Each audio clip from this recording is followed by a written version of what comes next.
자, 내가 유튜브 시작한 지도 몇 개월이 됐는데 그동안 내 얘기를 한 적이 한 번도 없는 것 같더라고. 그래서 오늘은 내가 왜 창업을 하게 됐고 어떻게 해서 억대 매출의 CEO까지 이렇게 성장을 하게 됐는지 거기에 대해서 조금 말해주려고 해. 나는 사실 처음부터 창업을 꿈꾸는 건 아니었고, 내가 창업을 한 계기는 엄청 단순한데 사실 어떤 사람의 말 한마디 때문에 그렇게 된 거야. 내가 군대 제대를 하고 이제 경제학과에 다시 복학하고 나서 이제 첫 수업을 들었는데 그 교수님께서 이런 말씀을 하는 거야. 갑자기 들어오셔가지고 대기업 인재상이 바뀌고 있대. 너네 지금 이렇게 하고 있으면 안 된대. 그래서 이분은 참고로 이제 삼성 출신이었는데, 우리가 소위 아는 그 스펙들 있잖아.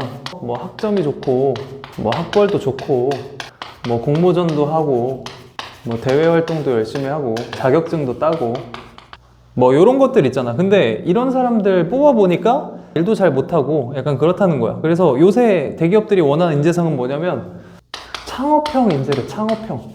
창업을 해본 사람들, 그러니까 직접 막 목표도 세워보고 그걸 위해서 뭔가를 해보고 매출도 실제로 내보고 이런 애들이 일도 적응이 빠르다는 거지. 그래서 내가 바로 이 말을 듣고 동아리에 지원을 해.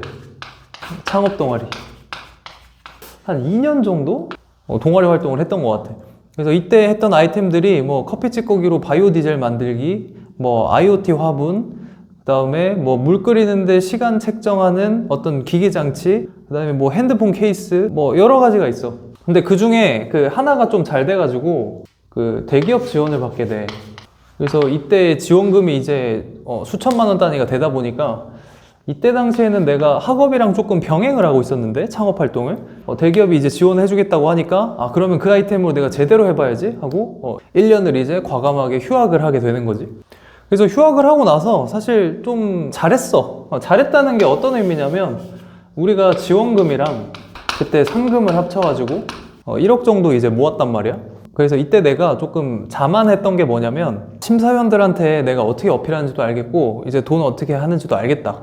그래서 나는 이렇게 그냥 사업을 하면 되겠구나, 약간 이렇게 안일하게 좀 생각을 했던 것 같아. 근데 사실 지원금이 중요한 게 아니라 그 매출을 내야 되잖아. 기업이 잘 되려면 매출을 내야 되는데 나는 매출 활동을 못했어. 못 판 거지. 그래서 매출이 안 나다 보니까 이제 팀원들도 떠나게 되고, 그래서 팀이 해체가 되면서 결과적으로는 이제 사업이 망한 거지. 그래서 사업이 망했으니까 뭐 내가 갈 데가 없잖아. 그래서 다시 학교로 돌아왔어. 이제 다시 복학생이 된 거지. 근데 이때 심적으로 더 힘들었던 게 뭐냐면, 내가 이때 막 지원금 받고 상금 받고 뭐 창업한다더라 하고 설치고 다니니까 이제 교수님께서도 우리 얘기를 좀 하고, 그래서 교내에서는 그냥 좀 잘 나가는 느낌? 말도 안 되는 이미지로 좀 포지셔닝 되면서 뭐 현수막에도 걸리고 약간 이렇게 된 거지. 근데 내가 학교에 오니까 어떻게 됐어? 다 물어보는데 망했잖아. 그러니까 뭐 할 말도 없고, 그래서 조용히 이제 학교 남은 1년을 다녔었지. 근데 이제 졸업을 했잖아. 그러니까 나도 뭔가 일을 해야 될 거 아니야. 근데 창업에는 내가 실패를 했지만 난 그래도 언젠가는 내가 창업을 꼭 하고 싶다 라는 생각이 이때까지는 아직도 있었거든. 그래서 내가 생각한 게 그러면 그 창업씬에 조금 머물러 보자. 근데 내가 창업은 지금 할 자신이 없으니까 창업을 조금 도와주는 일을 해볼까? 약간 이렇게 생각을 한 거야. 그래서 내가 처음으로 가졌던 직업이 그 경기도 모 대학교에 이제 창업지원단이라고 있어. 창업지원단이 뭐냐면 그냥 교내에서 학생 창업, 그 다음에 뭐 교수들 창업, 임직원 창업, 그 다음에 그 학교 주변 지역 기업들 도와주고 약간 이런 일을 했었었어. 그리고 창업지원단에 있으면서 창조경제혁신센터에서도 있었고, 그래서 여기서 그냥 기업들 도와주면서 한 1년 6개월 정도 여기서 일을 했던 것 같아.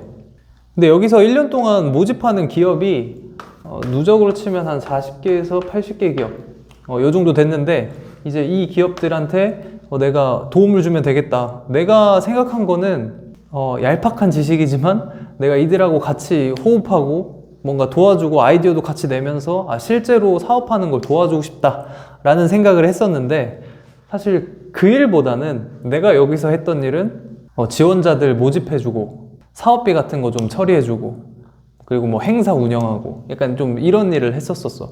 그래서 이거는 내가 좀 원하는 일은 아닌데? 라는 생각이 조금 들게 됐지.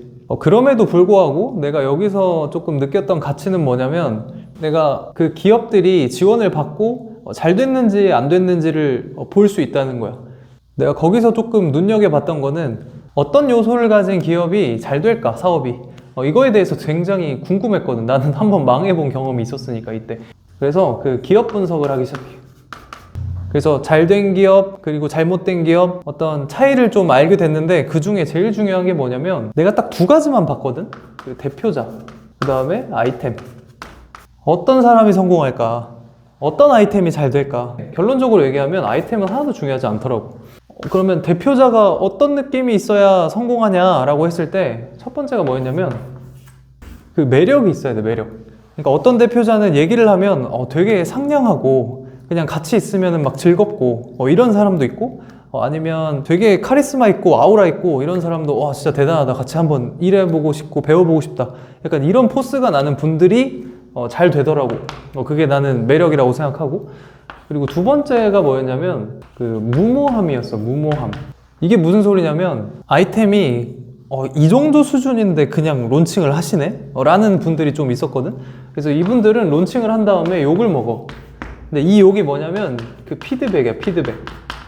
그래서 일단 론칭하고 욕 먹고 피드백 반영해가지고 다시 책임감 있게 그거를 디벨롭 해가지고 결국에는 이제 소비자한테 인정을 받는 거지. 이런 분들이 되게 잘 되더라 라는 생각을 좀 했고. 그리고 마지막에 세 번째는 뭐냐면 관련 경력이었어. 관련 경력. 그러니까 아이템이 별로여도 이 사람이 거기 관련된 경력이 있으면 그냥 시장을 잘 아니까 결국에는 잘 팔더라고. 매출이 잘 나더라고. 그래서 내가 이 세 가지를 보고 이제 나한테 한번 적용을 해본 거야. 내가 진짜 사업을 해도 되는 사람인지 한번 본 거야. 첫 번째, 내가 매력이 있나? 나랑 일하고 싶나 내가? 이때 당시에는 내가 그런 자신감이 하나도 없었어. 그래서 나는 1번 탈락. 그리고 두 번째, 내가 무모할 만큼 자신감이 넘치나? 예를 들어서 나는 내가 생각할 때 80점, 90점이 아니면은 이거를 돈 받고 뭔가 서비스를 하고 판매를 하는데 조금 부담감을 느끼는 스타일이거든. 완벽주의적인 성향도 조금 있고. 그래서 나는 무모하지도 않은 것 같아. 자, 그리고 내가 관련 경력이 있는 어떤 전문 영역이 있나? 아니, 나 졸업하자마자 지금 창업지원단이랑 창조경제혁신센터에서 일했는데 무슨 전문 경력이 있어? 그래서 이것도 아니네. 그래서 여기서 깨달은 거야. 그래서 결론이 나는 사업하면 안 된다. 나는 절대 사업할 사람이 아니구나 라는 걸 이제 여기서 느끼게 된 거지. 사실 그거를 느끼고 나서 내가 그냥 퇴사를 했어. 이제 나는 창업 관련된 거는 생각도 하지 말아야겠다. 이렇게 해서 그냥 퇴사를 한 거야. 근데 내가 군 제대하고 2년, 3년 동안 계속 그런 창업 관련된 일만 하다 보니까 다시 사회에 나갔을 때 뭐 먹고 살아야 되지? 약간 이런 고민이 되게 많았던 것 같아, 그때 당시에. 일단은 돈은 벌어야 되니까 취업을 한번 해보자. 이렇게 한 거야. 그래서 첫 번째로는 이제 대기업에 대기업 취업 목표를 삼고, 왜냐면 그 창업형 인재가 이제 대세라며. 그래서 내가 애초에 창업 활동을 한 거고, 그러니까 이제 대기업에서 나를 받아주겠지? 하고 이제 신청을 한 거지. 그래서 실제로 이름만 들으면 알만한 대기업들, 막 최종 면접까지 간 적도 있고, 뭐 2차, 3차 면접, 뭐 PT 면접까지 본 적도 있고, 되게 많은데, 그때 처음으로 내가 느꼈던 거는 미친놈들이 많다라는 거였어. 이게 무슨 소리냐면, 내가 뭐 할 수 있는 게 많이 없잖아. 그래서 제일 만만한 게 사실 기획이었어, 기획. 이제 기획 포지션에 내가 계속 지원을 했었는데, 이때 내가 보니까 대기업에서 진짜 기획 일만 하는 사람을 뽑는 건 그렇게 많지 않거든. 그래서 경쟁률도 엄청 높았는데, 거기에 지원한 이 사람들은 와 진짜 차원이 다르더라고. 생각하는 아이디어도 너무 좋고, 뭐 공모전이나 대회 활동을 너무 많이 해봐서 발표력도 좋고, 내가 거기서 자신감이 많이 떨어졌어. 그럼에도 불구하고 내가 그래도 열심히 살았으니까 막 최종 면접까지 가고 PT도 가고 막 이랬는데, 두 번째 느낀 점은 뭐냐면 내가 무기라고 생각했던 이 창업 경력 있잖아. 내가 아직도 기억나는 게, 거기 면접관이 내 이력서를 보면서 창업하셨었네요? 그럼 뭐 여기서 배우다가 또 창업하러 나가시겠네. 약간 이렇게 얘기를 하더라고. 그래서 무슨 소리냐면 결국엔 창업 경력이라는 거는 대기업에서 원하는 어떤 착실한 얌전히 돈 받으면서 일을 해줄 그런 인재로는 보지 않았던 거야. 물론 이거는 뭐 차이가 있을 수 있겠지만. 그래서 거기서 내가 충격을 받았지. 나는 이걸 위해서 창업 경력을 만든 것도 있는데 실제 가니까 그게 아무 의미가 없다. 혹은 이것 때문에 더 마이너스 점수가 된다. 이래 버리니까 와, 내가 2주 동안 한 게 뭐지? 약간 막 이런 생각을 하게 된 거야. 그래서 대기업 취업은 일단 조금 보류를 해야겠다. 포기를 해야겠다. 약간 이렇게 생각을 한 거야. 자, 근데 내가 많이 접했던 곳들은 스타트업들이었으니까 오히려 스타트업이 나는 더 가보고 싶긴 했어. 그래서 두 번째로는 이제 스타트업에 취업하려고 이제 지원을 했는데 여기서는 어떤 얘기를 하냐면 너 마케팅 할 줄 알아? 너 디자인 할 줄 알아? 너 뭐 데이터 다룰 줄 알아? 너 뭐 코딩 할 줄 알아? 그러니까 실제로 일을 해야 되는 영역이, 전문 영역이 필요한데 내가 할 수 있는 거는 하나도 없는 거야. 그래서 저는 기획을 할 수 있습니다. 기획. 저는 사업을 했기 때문에 아이템을 만들고 기획은 해볼 수 있습니다. 근데 필요 없대. 왜? 아니, 거기도 대표이사가 있을 거고 이사급이 있을 거 아니야. 그런 데는 그냥 스타트업이 기획을 하면 돼. 그 경영진이. 그래서 굳이 기획 인력을 뽑을 필요가 없어. 그래서 여기도 내가 갈 데가 없네 라는 조금 충격을 받으면서 취업의 의지도 조금 꺾이게 돼. 그래서 내가 이 이후로 그 백수 생활을 좀 해. 근데 그냥 한 게 아니라 1년을 했어. 1년. 근데 내가 이때 당시에 이제 뭐 29, 뭐 30 이렇게 됐었는데 뭐 집도 풍족하지 않은 상태에서 아니 멀쩡하게 아들 키워놨더니 이제 30살짜리 아들이 1년 동안 그냥 계속 노는 거야. 그러면은 뭐 대놓고 나한테 뭐라고 하지 않았지만 얼마나 답답하겠어. 그리고 나도 거기에 대해서 눈치 보이고. 그래서 그때 당시에 그 형이랑 형수님 집에 가가지고 얹혀 살기도 하고 약간 이런 방황의 생활을 보냈단 말이야. 그리고 그때 당시에 어떤 키워드들이 조금 인기였냐면 그 막 AI, 막 비트코인, NFT, 메타버스 약간 이런 키워드들이 혹은 이런 기업들이 엄청 대세였어. 그래서 이제 문과의 시대는 가고 메카닉의 시대가 온다, 공돌이의 시대가 온다 라고 얘기를 들으니까 여기서 더 내가 부담이 되는 거야. 나는 문돌이고 뭐 지금 경력도 없고 뭐 한지도 모르겠고 이 창업이 나중에 무슨 도움이 될지도 모르겠고 그래서 엄청 힘들었지 이때. 그래서 1년 동안 고민을 계속 하면서 이제 나도 돈이 떨어져 가니까 뭔가 일은 해야겠다 라는 생각에 그럼 앞으로 내가 어떤 일을 할까 엄청 고민을 많이 했던 거야. 그 고민에 대한 결론이 뭐였냐면 좀 생뚱맞을 수 있는데 갑자기 그 투자자가 되고 싶다는 생각을 해. 근데 이 투자자가 뭐 주식이나 부동산이나 채권이나 이런 데 투자하는 게 아니라 그 스타트업에 투자하는 사람이 되고 싶다. 왜 그랬냐면 내가 AI나 뭐 비트코인이나 NFT나 뭐 메타버스나 이런 곳에 내가 직접 참여를 해가지고 세상을 이끌어 나갈 자신이 없는 거야. 내가 만약에 그런 스타트업에 투자할 수 있는 사람이 되면 그래도 내가 세상을 조금 리드하면서 살 수 있지 않을까? 끌려다니는 게 아니라 약간 이런 생각을 좀 하게 된 거지. 그래서 스타트업 투자자가 되자라는 생각을 할 때부터 어디서 그런 일을 배울 수 있을까를 고민을 했고 ACVC라는 곳을 이제 찾아서 지원을 하게 돼. 이거는 이제 엑셀러레이터고 이거는 벤처 캐피탈들인데 그냥 똑같아. 둘 다 스타트업에 그냥 투자하는 기업들이야. 그래서 내가 여기에 엄청나게 지원을 많이 했는데 당연히 다 떨어지지. 그러니까 내가 하고 싶은 일은 스타트업을 발굴해서 이제 투자하는 일이었잖아. 근데 그런 일을 하는 게 심사역이라고 불리는 사람들인데 이런 사람들은 몇 천만 원, 몇 억을 투자해야 되는데 뭐 나같이 아무 경력도 없는 사람한테 맡기면 안 되잖아. 그래서 기본적으로 그 업계에 대해서 이해도가 높은 뭐 거의 뭐 5년차, 10년차 이런 사람들을 뽑는단 말이야. 그래서 내가 거의 들어가기가 불가능한 상황이었던 거지. 그래서 다 떨어졌는데 그 중에 하나의 A씨에서 조금 대외적으로 유명하지 않았던 그 A씨에서 합격을 하게 돼. 어떻게 합격했냐라고 한다면 그냥 여기도 사람이 좀 급했던 것 같아. 그래서 일단 들어가게 됐는데 여기서 이제 인생의 스승을 좀 만나게 돼. 지금도 이제 사업 스승님이고 여기서 이제 대표님이 물어봐. 첫날에 너는 뭐가 되고 싶냐? 라고 물어봤을 때 저는 투자자가 되고 싶습니다 라고 얘기를 했어. 저 투자자 되고 싶은데요? 라고 얘기를 하니까 그때 대표님이 그럼 너 사업가 돼야겠네. 사업해야겠네. 이렇게 대답을 하시더라고. 그래서 아니요, 저가 스스로 봤을 때 저는 사업할 사람이 아니라고 깨달아서 여기 온 겁니다. 투자자가 되기 위해서. 근데 그때 이제 사업 스승님이 해주신 말씀은 너가 사업을 잘하지 못하는데 어떻게 좋은 사업가, 아이템과 사업가를 판단할 수 있겠느냐 라고 얘기를 하시더라고. 그래서 거기서 조금 느꼈어. 결국은 이 사업이라는 거를 도전을 해서 한번 경험을 해봐야 내가 원하는 곳으로 나아갈 수 있겠구나 라는 생각을 좀 하게 된 거지. 그래서 결국에는 도망치다가 그럼 내가 사업을 해야 된다 라는 결론에 이제 다시 도달하게 된 거야. 그래서 물어봤지. 내가 그러면 뭘 해야 됩니까 이제부터 라고 하니까 그때 당시 대표님이 말씀하신 게 사업계획서를 써라. 그래서 그때부터 미친 듯이 이제 사업계획서나 비즈니스 문서나 이런 거를 쓰게 됐던 거지. 이때 당시에 내 스케줄이 어땠냐면 그 오전 9시에 이제 출근을 해서 그 다음날 오전 2시에 이제 퇴근을 하는 이런 삶을 살았어. 그래서 하루에 거의 한 17시간?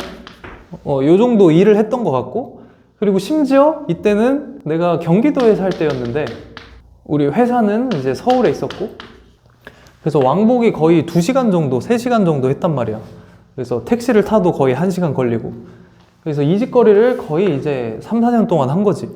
그리고 나니까 내가 진짜 거짓말 안 하고 비즈니스 문서만 한 1000개 프로젝트를 한 것 같아.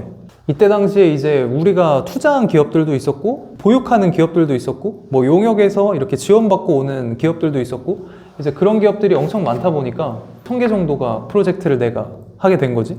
그래서 거기서 뭐 멘토링, 교육, 뭐 제작 이런 걸 하면서 느꼈던 거는 이제 조금 보이더라고. 이 사람들은 이렇게 사업을 하고 이런 아이템으로 이렇게 하네? 별로 어렵지 않을 것 같은데? 라는 생각이 이제 이때서야 조금씩 들기 시작하더라고. 그래서 이걸 하고 난 다음에 이제 독립분사를 하게 된 거지. 그래서 그게 지금 내가 운영하고 있는 비즈니스 문서 전문 회사인 이제 플랜이 된 거지.